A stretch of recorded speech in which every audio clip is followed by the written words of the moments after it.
নমস্কার বন্ধুরা, স্মৃতিরেখাস ক্রিয়েশনে আপনাদের সবাইকে স্বাগত জানাই। আজ আমি আবারও একটা নিরামিষ রেসিপি আপনাদের সাথে শেয়ার করব বলে চলে এসেছি। আজ বানাবো ঢ্যাঁড়স আলু দিয়ে একটা নিরামিষ রেসিপি। রুটি পরোটা দিয়ে খাওয়ার জন্য কি তরকারি করব, এটা কিন্তু আমাদের সবারই খুব চিন্তার বিষয়। আমি মাঝে মাঝেই রুটি দিয়ে খাবার জন্য এই রকম তরকারি করে থাকি, তবে এই তরকারিটা কিন্তু ভাতের সাথে খেতেও বেশ ভালো লাগে। আসুন দেখে নেওয়া যাক আমার আজকের এই নিরামিষ রেসিপি। এখানে দেখুন ঢ্যাঁড়স আর আলু আমি ধুয়ে কেটে নিয়েছি। ঢ্যাঁড়স প্রথমে ভালো করে ধুয়ে জলটা ভালো করে শুকিয়ে তারপরে কেটে নিয়েছি। বড় ঢ্যাঁড়সগুলো দু টুকরো করে কেটেছি, আর সাথে দেখুন লম্বা লম্বা করে আলুও কেটে নিয়েছি। এবার এই রান্নার জন্য মশলা রেডি করব, তার জন্য মিক্সির একটা জার নিয়েছি। এবার এই জারের মধ্যে দিয়ে দিচ্ছি সর্ষে 1 চামচ, সাদা সর্ষে 1 চামচ, কালো সর্ষে এবং সাদা সর্ষে দুটোই কিন্তু 1 চামচ করে দিলাম।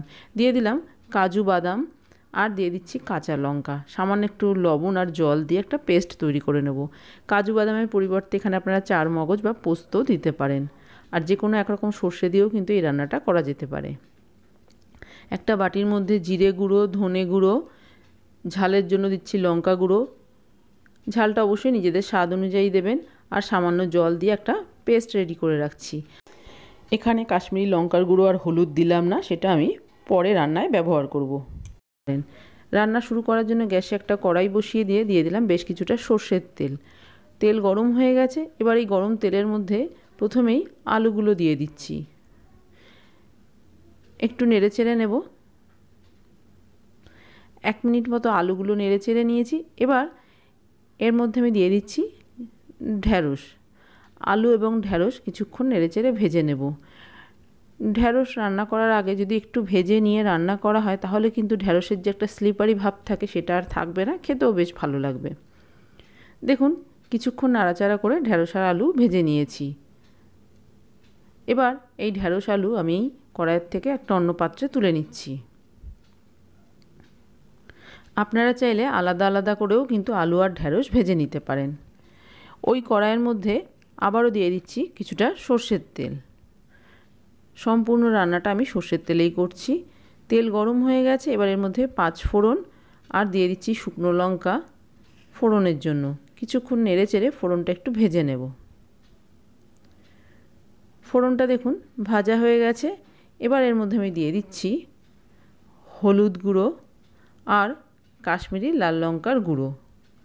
আমি এখানে তেলের ওপরে কাশ্মীরি লঙ্কার গুঁড়ো দিলাম, কালারটা একটু ভালো হবে সেই জন্য। একটু নেড়েচেড়ে কষিয়ে নিচ্ছি। কষিয়ে নিলে কালারটা বেশ ভালো আসবে। তবে আপনারা চাইলে কিন্তু গুঁড়ো মশলার সাথে এগুলো মিশিয়ে রাখতে পারেন। দেখুন বেশ কিছুক্ষণ কষিয়ে নিয়েছি।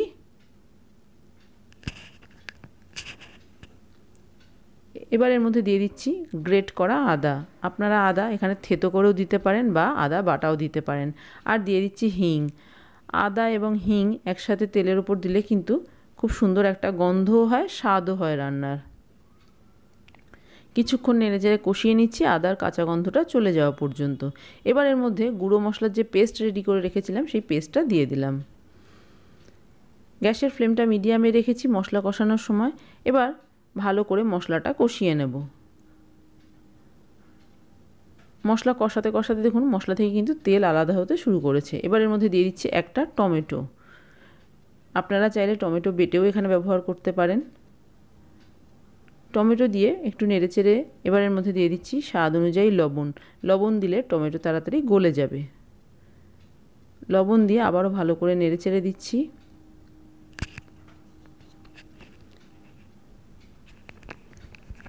এবার কড়াইটা 1 মিনিটের জন্য একটু ঢেকে দিলাম।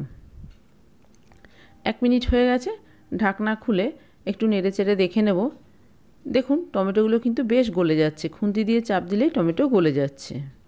লবণ দেওয়া হয়েছে সেই জন্য খুব তাড়াতাড়ি গলে যাচ্ছে। খুব ভালো করে দেখুন কষিয়ে নিয়েছি।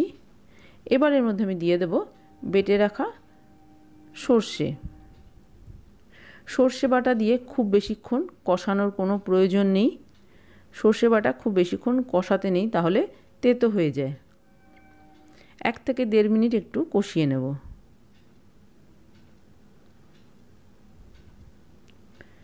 দেখুন কিছুক্ষণ কষিয়ে নিয়েছি। এবার এর মধ্যে মিক্সির জারটা ধুয়ে একটু জল দিয়ে দিলাম। মিক্সির জারের গায়ে অনেকটাই সর্ষে বাটা লেগেছিল, সেই জন্য ধুয়ে একটু জল দিয়ে দিলাম। জল দিয়ে একটু নেড়ে চেড়ে এবার ভেজে রাখা ঢ্যাঁড়স আর আলুটাও এর মধ্যে দিয়ে দিচ্ছি। এবার ঢ্যাঁড়স আলু দিয়ে মশলার সাথে কিছুক্ষণ নেড়ে চেড়ে একটু কষিয়ে নেব, তাহলে এই ঢ্যাঁড়স আলুটাও খেতে কিন্তু খুব ভালো লাগবে। এবার এর মধ্যে দিয়ে দেবো একটু চিনি। যে কোনো নিরামিষ রান্নায় একটু চিনি দিলে কিন্তু খেতে খুব ভালো লাগে। চিনি দিয়ে আবারও নেড়ে চেড়ে দিচ্ছি। 1-1.5 মিনিট সময় নিয়ে এই ঢ্যাঁড়স আর আলু ভালো করে একটু কষিয়ে নিচ্ছি। আপনারা চাইলে এখানে টক দইয়ের ব্যবহারও করতে পারেন। এবার মিক্সির জারটা ধুয়ে বেশ কিছুটা জল দিয়ে দিলাম। এমনভাবে জল দিতে হবে ঢ্যাঁড়স আর আলু যেন ঠিকঠাক সেদ্ধ হয়ে যায়। তবে এই রান্নায় যেহেতু ঝোল রাখবো না, একটু মাখা মাখা করব, তাই জলের পরিমাণ খুব বেশি দেবেন না। খুব বেশি দিলে ঢ্যাঁড়সগুলো গলে যাবে, খেতে একদমই তরকারিটা ভালো লাগবে না। এবার ঢাকা দিয়ে দিচ্ছি। বেশ কিছুক্ষণ ঢাকা দিয়ে রেখেছিলাম। এবার ঢাকনা খুলে একটু দেখে নেব। লবণ মিষ্টিটা চেক করে দেখে নিয়েছি, একদম ঠিকঠাক আছে। এবার এর মধ্যে দিয়ে দিচ্ছি 2টো চেরা কাঁচা লঙ্কা আর দিয়ে দিচ্ছি গরম মশলা গুঁড়ো। গরম মশলা গুঁড়ো দিয়ে আবারও একটু নেড়ে চেড়ে দেব। ভালো করে নেড়ে চেড়ে কড়াইটা ঢাকা দিয়ে আরও 2 মিনিট রান্না করে নিয়ে তারপরে কিছুক্ষণ ঢাকা দিয়ে স্ট্যান্ডিং টাইমে রেখে দিয়ে তারপরে আমি এই তরকারি গরম গরম সার্ভ করে দেব। তৈরি হয়ে গেছে আমার আজকের নিরামিষ ঢ্যাঁড়স আলুর তরকারি। খেতে কিন্তু এই তরকারিটা বেশ ভালো লাগে। সর্ষে বাটা দেওয়া হয়েছে, সর্ষে বাটার জন্য কিন্তু এই রান্নার স্বাদটা ভীষণই ভালো লাগবে খেতে। রুটি, পরোটা, ভাত যে কোনো কিছুর সাথেই খেতে পারেন। আমার আজকের এই ঢ্যাঁড়স আলুর রেসিপি আপনাদের কেমন লাগলো বাড়িতে তৈরি করে দেখবেন। ভালো লাগলে একটা লাইক, শেয়ার, কমেন্ট করবেন। আর আপনি যদি আমার চ্যানেলের নতুন বন্ধু হয়ে থাকেন তাহলে আপনার কাছে একটাই অনুরোধ, আমার চ্যানেলটা সাবস্ক্রাইব করে আমার পাশে থাকার। আপনারা সবাই খুব ভালো থাকবেন। আপনাদের সাথে আমার আবার দেখা হবে অন্য কোনো নতুন ভিডিওতে, নতুন কোনো রেসিপির সাথে।